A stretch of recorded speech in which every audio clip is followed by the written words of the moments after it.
ग्राम पंचायत खोरसी से सरपंच पद के लिए खड़े हैं राम भैया, जिका छाप है गिलास छाप।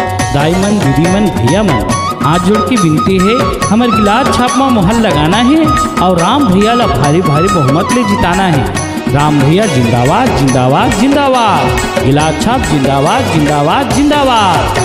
भारी बहुमत ले मोला जितवा देहा भैया, भारी बहुमत ले मोला जितवा देहा भैया।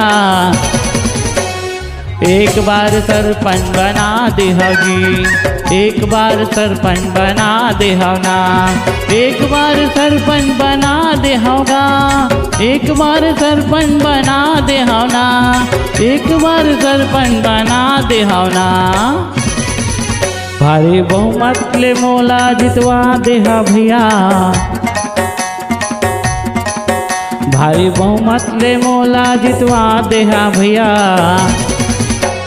एक बार सरपंच बना देहा जी, एक बार सरपंच बना देहा ना।